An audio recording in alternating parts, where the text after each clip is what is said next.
Okay, well, we'll slowly make a start, and maybe a couple other people will join us. So good evening to everybody. I'm sorry I can't see your faces, but you can see mine, I hope.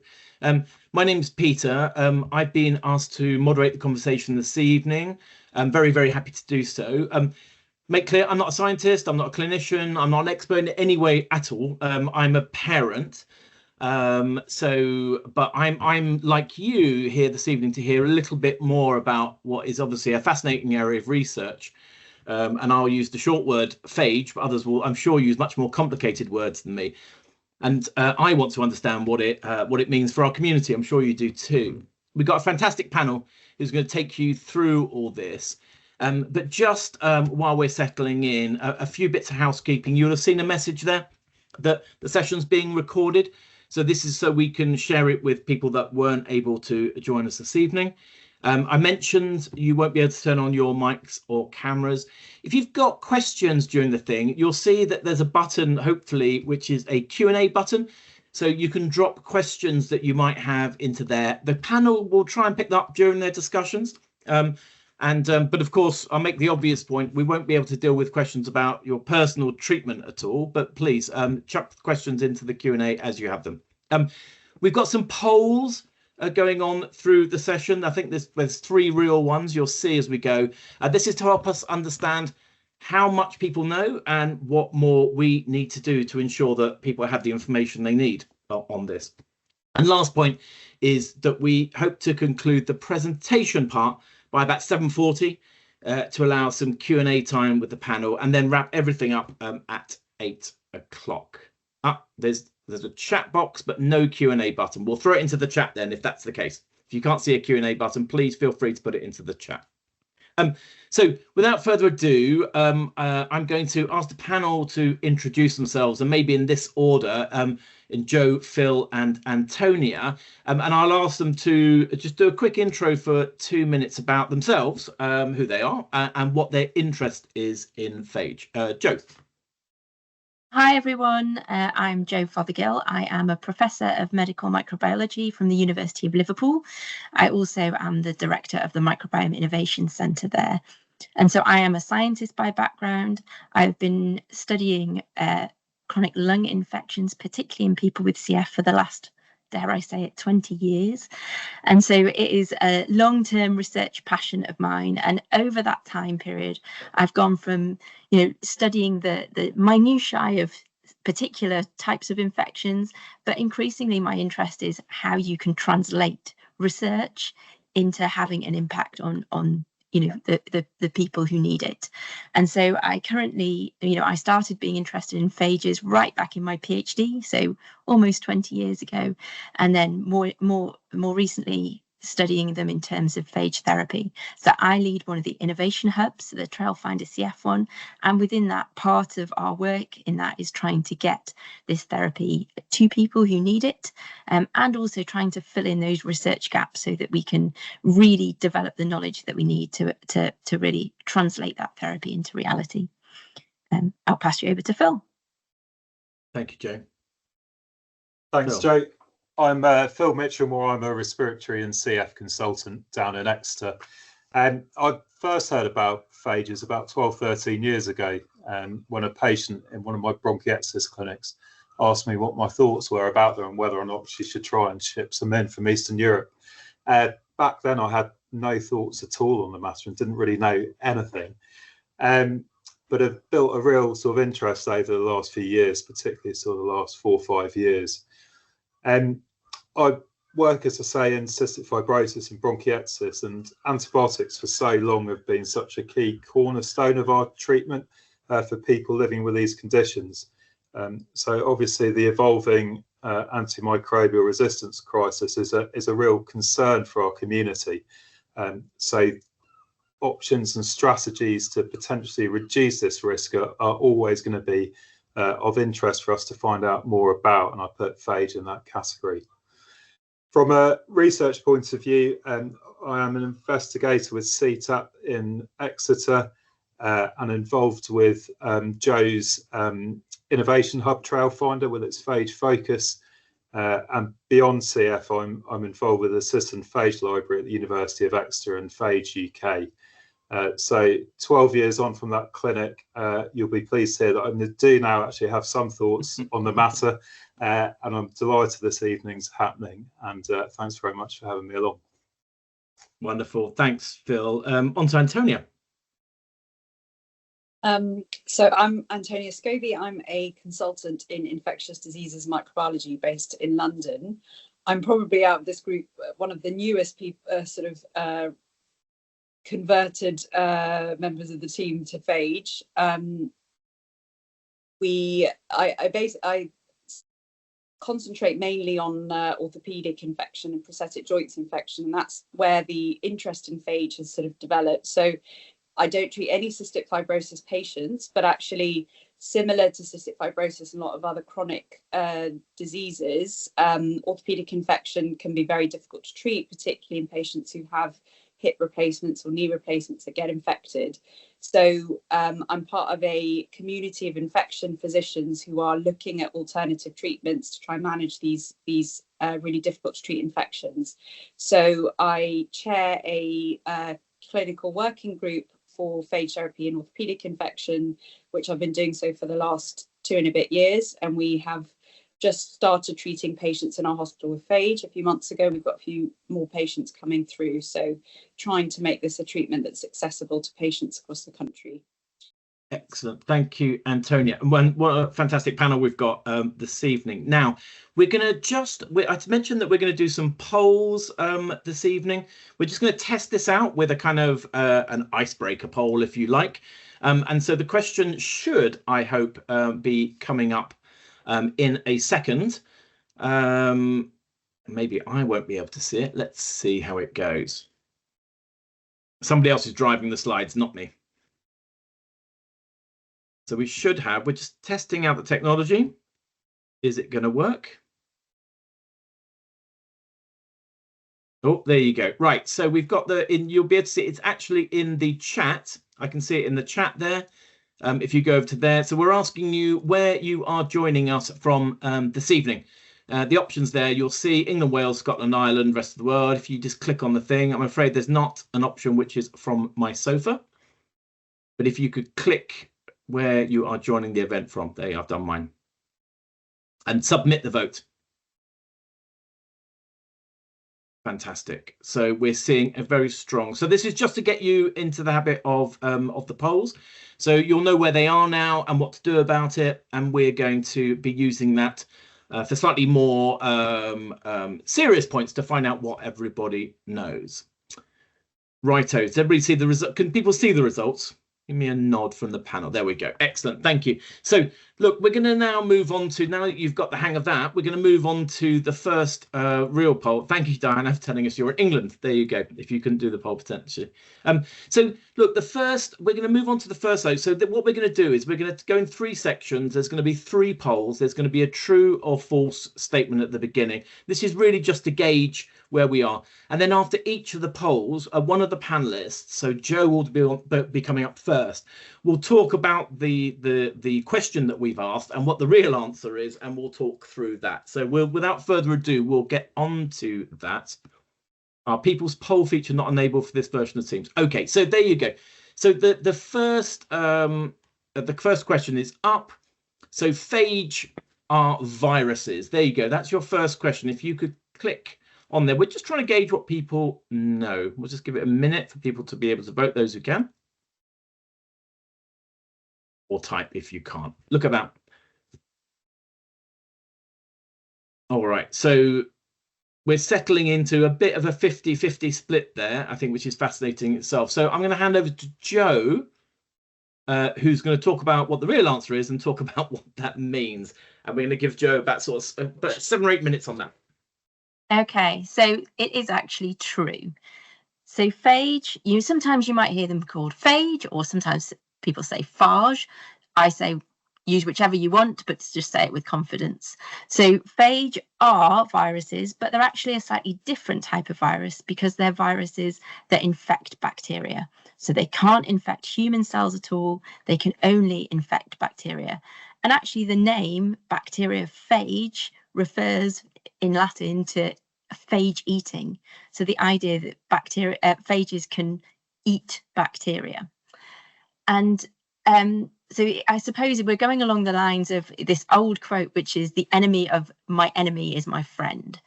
And so the idea that we could use phages, which are the enemy of the bacteria, in order to control infections and help those who are suffering from those infections. And so they are found absolutely everywhere. We call them a biological entity because they're not really living, but they are the most abundant biological entity on the planet. So they can be found absolutely everywhere. We can isolate them from all different places. They were actually identified over 100 years ago. And even very early on, scientists identified their potential of being able to kill and lyse bacteria. And since then, they have been used extensively in research and extensively in molecular biology studies. But actually, certainly in the West, we have not used phage for a sort of therapy type approach for a long time, but it has been quite well developed in the former Soviet Union, Russia, etc. And so there are actually sort of two types of phage. And I've got this little model here. If you can see this, it's disappearing in and out, that one of my friends 3D printed. So they look a bit like this. They've got this head where they keep their DNA, and they've got this kind of tail that enables them to stick very, very specifically to bacteria. And that's a really, really important thing. They're very, very specific. So they target a very certain type of bacteria. They can sit on the surface, and then they can inject their DNA in. And when they do that, the type that we're interested in for therapy, when they do that, they completely take over that bacterial cell. They start using it to make loads more versions of themselves. So if you can imagine this bacterial cell that's causing an infection, suddenly it becomes a phage making factory, makes loads and loads more inside the cell. And eventually these phages burst open the cell, killing it. And so that's how that therapy works. But in doing that, there's also a little neat part of this story in that it's suddenly released loads more of these that can go on and target the other bacteria that are present in that infection.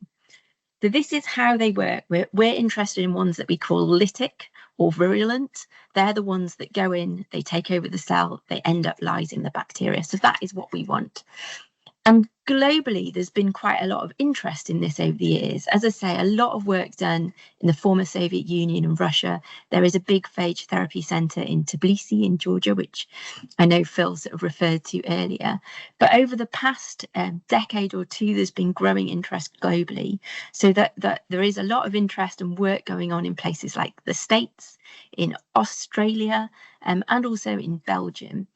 And phages are really neat because they have strengths. They have real pluses that could really be beneficial in therapy. So firstly, they're very, very specific. So the plus point of that is that you could have a very personalized therapy. It also doesn't, affect other parts of your microbiome. So they really do target a single infection. Actually, they can be even more specific than that, and they can target particular types of that infection. They are known to work against multi-drug resistant bacteria, so ones that are potentially resistant to, in fact, we've looked at ones that are resistant to all antibiotics, but we can still find phages that can infect them. It's relatively low cost to isolate them. There's a potentially really abundant supply because you can find them all over the place. And, by and large, in the literature, there's no evidence of sort of real severe toxicity. They're also quite neat because they can be quite good at targeting biofilms. So when we think about chronic infections, we often think about biofilms, which are quite hard to treat. And these phages can carry little enzymes in their head that help them move through that biofilm. And they can also carry extra features, and we can come up with cocktails. The limitations, and I can see already people typing in the chat saying, why aren't we using them already?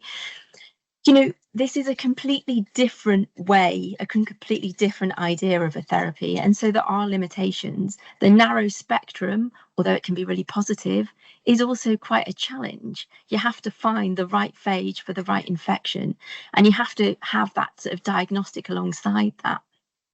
Bacteria can evolve resistance to them. And you can see that happening in real time. Phages and bacteria have lived alongside each other for a really long time, so they both have ways of evolving and developing alongside each other. And because it's a really sort of new modality, there are challenges that we have to think about. There have been challenges in all sorts. I don't want to speak for other people later on, but there are challenges to developing because they are very, very different. So they are fantastic things. This one's actually slightly scary looking. I should have printed it in a different colour rather than black. But these little fibres at the end, these bind to very, very specific receptors on the bacteria. So all of these can be different between different phages. You can get lots of variation. And it's that specificity that allows them to bind on the surface like this. So I don't know whether to go into more detail now, or actually, perhaps I should let one of the others speak, and then we can perhaps cover some of the questions. Let's save it for Q&A as well. But Jo, thank you so much. It's absolutely fascinating, and it's wonderful to have props as well. So before, we're going to have Phil come in a second, but we're going to quickly run a second poll. There we go. The second poll is up. So phage treatments are better than antibiotics is the question there. So if you can vote, please. If you can't vote, stick it in the chat what you think is the answer. There we go. And we'll let that run for a second.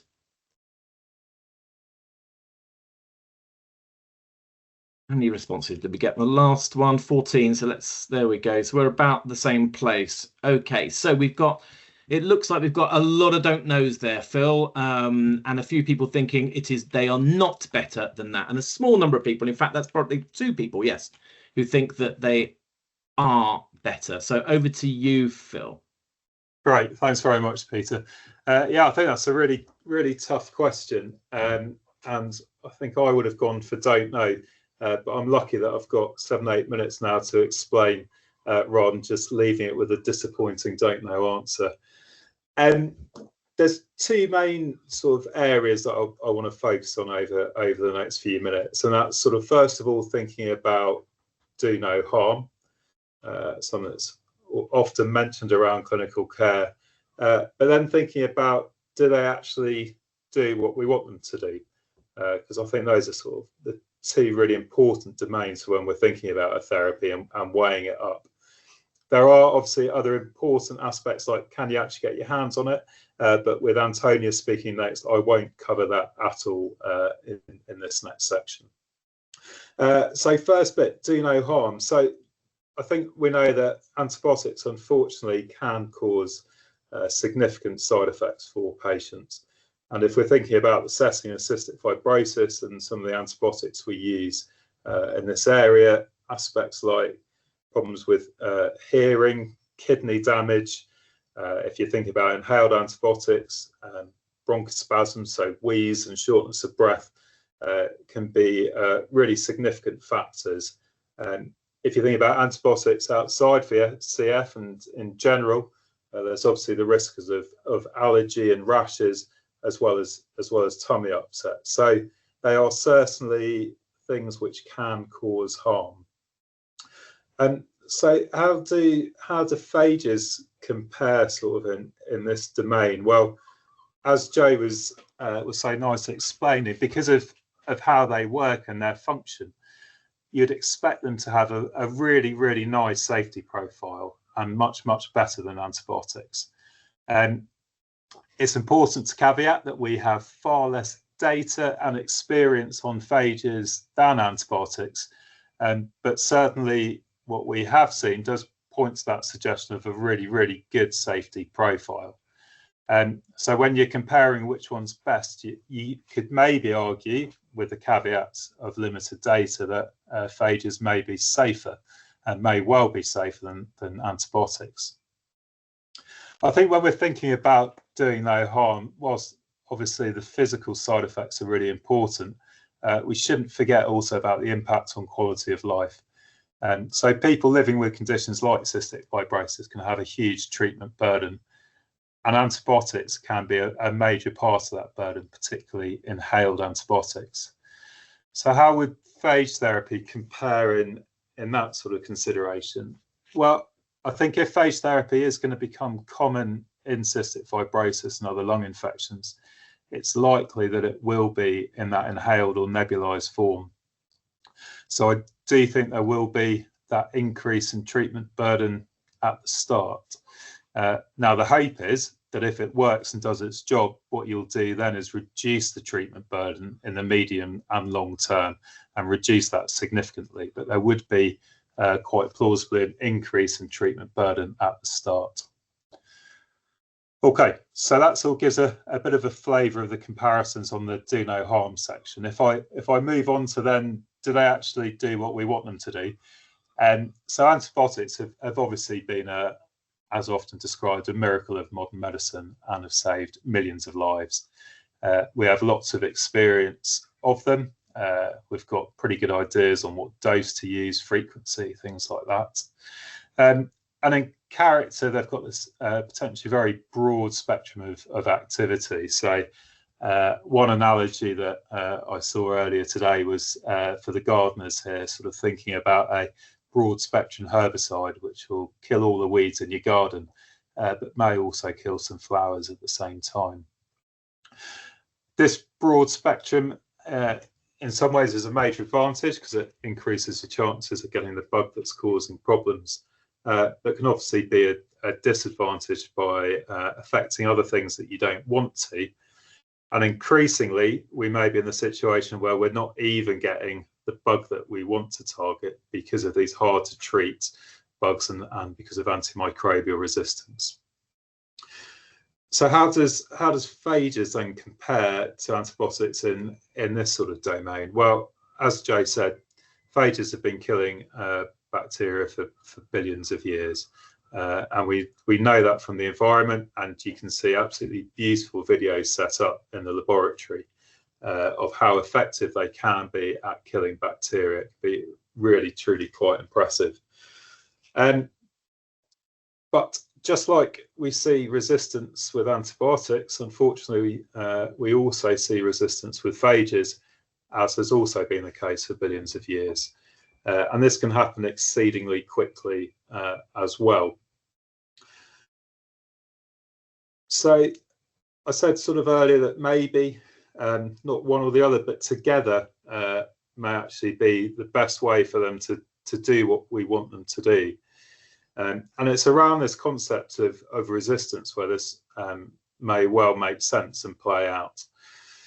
So we know that bugs can become resistant to bacteria, and there's a fitness cost there. We know bugs can become resistant to phages, and a fitness cost there. Combined, that's quite a fitness cost. And you will see data and scenarios where you've had a bug which has been resistant to bacteria. Phages are introduced into that environment. The bug looks to become resistant and succeeds in becoming resistant to the phages, but with that fitness cost then becomes sensitized to the antibiotics again. So the antibiotics which weren't working may then subsequently work again. And ultimately, if we get the bug that's making people feel dreadful, it doesn't really matter who's got it out of those two, as long as we've achieved that aim to help the person feel better with their condition. And so in summary, phages may be better in safety areas. They may increase treatment burden to start with, but then reduce it later. And rather than better or worse than antibiotics in how they work together, may be the ultimate combination for success. Thank you. Thank you so much for that, and it's again fascinating. I mean, and thank you for balancing up the do no harm against are they actually what we need. Just for people listening, we will have a chance to pick up some of these points at the end. We'll have time to do so, I'm sure. We're going to run the third poll now, which we'll pop into the chat in a second. There you go. So true or false, you can get phage treatment in the UK. True, false, or I don't know. And if you can't vote, do pop it into the chat so we can understand. Here we go. Okay. All right. So we're there or thereabouts. And I don't know for CF from Christina there, which is, I think, what I probably would have said.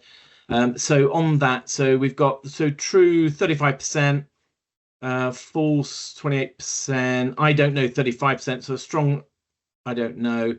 But there we go. And then someone has rumbled you, Antonia, because they've said, I thought false, but Antonia said she was treating people. There you go. So I'm going to hand over to Antonia to tell you what it's really all about. Thanks. Yeah, I think I may have given the game away by telling you that we've treated a patient already with phage. So you can access phage treatment in the UK, but it's a really complex area because there are no licensed treatments currently for phage in the UK. And that's not just a problem with the UK, that's a problem across many countries, particularly in Europe and the US. And the reason to have a licensed drug, you have to show that it's safe and you have to show that it's effective. And in order to do that, you have to do clinical trials to show that a drug is safe and effective. The other thing is that when you manufacture any kind of drug or medicinal product, you have to make it to a set of standards that's usually mandated by our regulators, which would be the MHRA. And so people use this term a lot when we talk about phages, which is GMP, and it just means good manufacturing practice. And these are a set of regulations that are enforced by our regulators to show that a product has gone through all the regulatory checks and balances that we need for a drug to be used and licensed in the UK. Now, what Jo and Phil have mentioned previously is that the good thing about phage is that it's really specific to certain strains of bacteria. So that's great when you're thinking about treating someone and not disturbing all the other bacteria that are probably playing a positive role. But that makes it very difficult to produce a drug that's so specific when it might just treat 1 or 2 or 3 patients. And so that has been a bit of a barrier to a lot of drug companies to think about investing the kind of money that they need to produce a drug if they're not going to be able to use it in lots and lots of patients. And so the cost of producing these kind of drugs is huge. And usually the pharmaceutical, the manufacturers will regain that cost once the product is licensed and it's used in many patients. So that's been a bit of a barrier to having access to treatment. We are able to use unlicensed drugs and products in the UK. So that has something that's been going on. We use it a lot for many drugs, that we import drugs from abroad that are not licensed in the UK, and if we can prove that the benefit outweighs the risk and that the drug is produced to a set of standards that may not be exactly GMP but is GMP-like, then we can sometimes get that approved by the regulator. So in the UK, we don't know exactly the number, but we think probably around 15 patients may have been treated with phage so far, and that number will keep going up. But each time it's been through an imported phage from another country, and the countries that have produced a phage that we've been able to use have mainly been Belgium and US. So we can, but there are a number of hoops and hurdles that we have to jump through to be able to assure the regulators that the product we're using is safe enough to use in the absence of clinical trials. But also we have to go through a number of checks and balances in our own hospital to assure the hospital and the trust that what we're doing is actually safe. So there is quite a lot of data to show that phages are very safe when they've been used clinically from across the globe. So I think we as clinicians are pretty, comfortable with the idea that phages are safe, and we live with phages. They're in our gut, they're on our skin, they're in our lungs already. So this is not a new concept or an experimental drug, but what we don't have are the clinical trials to prove where they will work, who they will work best for. And that's something that we really need to push for and try and get support both financially and from government bodies to try and get that information that will allow us to know who the best patients to treat with phage are going to be. But so you can get phage, but it's not easy. And for our first patient, it took us about 13 months to go through all the barriers of sending off samples, getting the testing results, getting our regulators to agree, getting ethics approval to give phage. And we hope that it will be easier for our next few patients, but it's not something that we can do quickly or easily at the moment. Thank you so much, Antonia. I think, I mean, it's such a complex area, and you mentioned hoops and hurdles, and I think a lot of people on this call will be familiar with that from other medications as well. That, you know, we see what's potentially a very exciting area, but the regulatory space that you're working in is so careful that the hoops and the hurdles do crop up. We've got a little bit of time spare now, just before we go to a sort of more general Q&A and any questions that people might have in the audience. Please in the audience do throw questions into the chat if you have them. I just want to sort of allow the panel to pick up any of the questions that are already in there. That are already there, that anything that we haven't maybe addressed that on reflection you want to add a few words. And either of you, Jo, Phil, do you want to come back? I think everyone covered things really, really well, actually. I mean, I think Phil's, that was such an excellent balanced response. I think it's really exciting, the idea of the antibiotics and phage working together. I don't, you know, nothing is the answer to antimicrobial resistance, but, you know, we can have an arsenal of things in our back pocket that we might be able to use.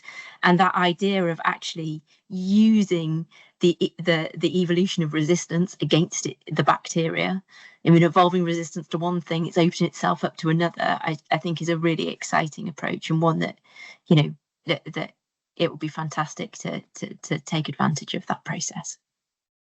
Okay, fantastic. So I'm just going to go through and pick up a couple of the questions that are in here, and please, for the panelists, we're talking about the clinical trials. Christina's got a question here about, you know, how can there ever be clinical trials given the nature of phage, or will it always need to be off license? Maybe that's one for Antonia.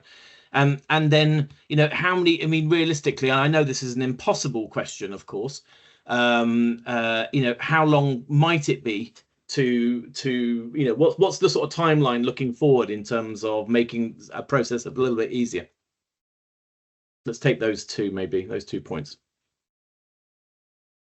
Shall I go first? So go for it. We do need clinical trials. There are clinical trials that are currently being planned. And probably the way forward with that is that we think about using phage cocktails. So I know we haven't really talked about sort of combination of phages, but phage resistance is a problem. It's natural that bacteria will become resistant, but a bit like what we've learnt with antibiotics and with antivirals in HIV treatment is actually sometimes when you use them in combination, you really reduce the risk of resistance developing. And so probably the way forward is going to be cocktails of phages, so 3 or 4 in a combination, where you would use it to treat certain infections where it will cover 80 to 90% of the bugs that are causing that infection. And that will probably be the most robust way that we can have a clinical trial that could then be used in sort of larger groups of patients. There's always going to be a need for personalized phage therapy. I don't think that will go away. And probably it's not a lucrative thing to invest in. But what we are going to rely on is our academic colleagues like Jo and lots of other institutions to sort of keep doing that work to work out whether they can find a phage that can be scaled up and used not to exactly the same standard that a drug would be, but to a good enough standard that we'd be happy it'd be able to be used and safe in a patient. So I think we'll probably have 2 parallel streams going forward. One of them could be used in larger groups of patients, and one will be more personalized for really resistant or really specific types of bacterial infections. Okay, that's fantastic. And somebody's dropped a BBC article into the chat there about phage cocktails, as you mentioned, Antonia. There's 2 questions here about. Let me just. I think it's probably one for Phil here, but someone asked a question about. We're talking about the lack of sort of lots and lots of data that like we have on antibiotics, and someone's popped a question in the chat about places like Georgia that have been mentioned here, who have been using this for many years. Is there not insufficient data there for us to be using? Yes, it's a crying shame, isn't it, when these have been used for over a century, that we don't have it essentially documented and the data there in a way that is acceptable to regulators and the like. It would be great if there hadn't been a large period of history when the East and West relations were so poor that there was no collaboration and working across that front, because then we wouldn't be in this area where we don't have all the safety data that could have been gained across the continent, across the world, rather than little pockets. So unfortunately, we don't have that safety data in the form that would be accepted for regulators in the current climate. Okay, there's a question. There's a few questions about sort of about how people will be selected for trials. There's a sort of cluster of questions here about how will people be selected for trials, how will people be prioritised, and also about under 18s and whether this is something likely we'll see for use with young people. Who could maybe take that? I guess for CF trials, shall I start on that, and then if Antonia and Jo got anything they want to go for it, add. I mean, clinical trials are always really complex, and the inclusion and exclusion criteria often means that there'll be a lot of people who won't be eligible for the trials, unfortunately. Now, that doesn't mean that phages or any treatment won't work in that person, but just the way the trials will be designed will be in a way to try and make it as clear as possible whether that intervention, whether it be phage or something else, is making a difference, and the waters aren't being muddied by other aspects. So the clinical trials will in part be down to how the trial design is set up, and that unfortunately will exclude some people. I think the medium term, if we work on the positive assumption that phage therapy will become part of clinical care, will be really interesting, because I think there will be different indications. So in CF, we're very familiar with the concept of trying to eradicate certain pathogens. So Pseudomonas probably being the most famous for that. So does it have a role there? Does it, or is it going to be more in people who have sort of rapidly declining lung function? Is it going to be, rather than that early aggressive eradication attempt, will it be more in the medium term when that initial traditional antibiotic eradication attempt hasn't worked and people aren't stable, or will it be in all of those scenarios and others that I haven't thought of right now?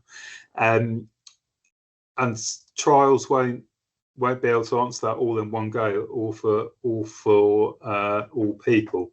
So it is going to be complex, but it's likely that, well, trials will be coming, and then that will hopefully lead to more usage alongside people like Antonia doing great work in compassionate use and Jo's science, to then be what you often see in clinical care, where people extrapolate and use gets increased as time goes on.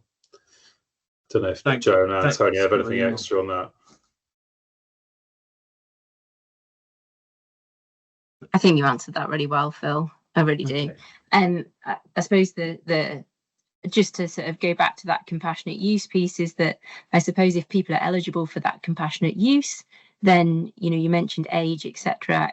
I see nothing I've seen would exclude people based on age for that. It would be associated with other factors and the need and the options open to that individual.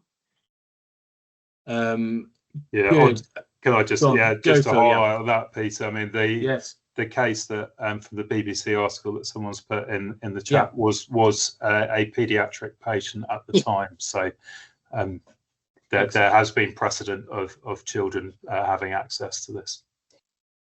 Fantastic, thank you, Antonia. Sorry.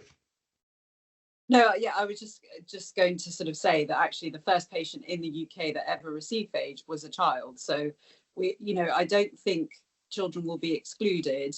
The problem is, at the moment, the patients that are getting phage are the end stage, really severe, untreatable infections.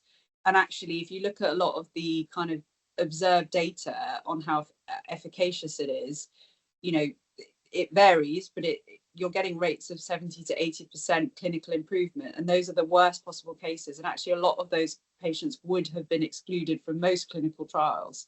So I think there's a lot of potential there, but we as scientists and clinicians need to work out which people are going to benefit the most before we can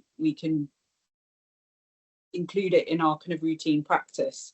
But I think that, you know, the trials are coming, and hopefully one of the things we're trying to do in the UK is just an open label trial for all the compassionate use, the end stage use, just so that we can collect data and actually look at the outcomes of the forgotten patients that would normally be excluded from a lot of trials. So I think it's really important that we're including them in a different type of trial at the moment. Okay. I'm just going to ask a question. It's obviously coming from a clinician, I guess, because it's a complicated question. But it does touch on a question that that I had on my mind as a parent here. So the question that's come in is the efficacy of nebulized phages enhanced by effective airway clearance? What might, and the part where it overlaps with my own question really, is what might a treatment regime look like for someone with CF? I mean, what's it going to look and feel like in real life? Shall I start on that? So from clinical care, the importance of airway clearance is not going away. It's such a fantastic thing in many ways, airway clearance, because you're physically removing the bugs from the airway without potential side effects. So I think it is always going to be an important adjunct to care. With regards to how work with phages, particularly if you nebulize them, the important thing will be to do it in the right order. So don't breathe in inhale the phages and then immediately clear your airways with the phages in there and getting out. And then with regards to what sort of that management regimen may look like, so there's doubt here, and it's yet another reason why we need the clinical trial. So if you look at some of the early trials that have been done so far, plus case reports, sometimes people are inhaling it 4 times a day, sometimes they're inhaling it twice a day, sometimes it's for 5 days, sometimes it's up to 6 weeks. So I think it's unknown what's going to be optimum, and like with all these things, what's right for one person isn't going to be right for the next. So I think it is going to be, as I was saying earlier, that increased treatment burden to begin with, but what you'd hope is that would then significantly reduce treatment burden in the medium and long term. And sorry, just from me as well, as I've got the mic, I mean, in terms of the sort of micro picture, are these things, because members of the community will know that different medications and different things need storage and transport and things like that in a different way. Are these easy to look after, to store, to deal with on a home basis? Yeah, I mean, I can answer that one.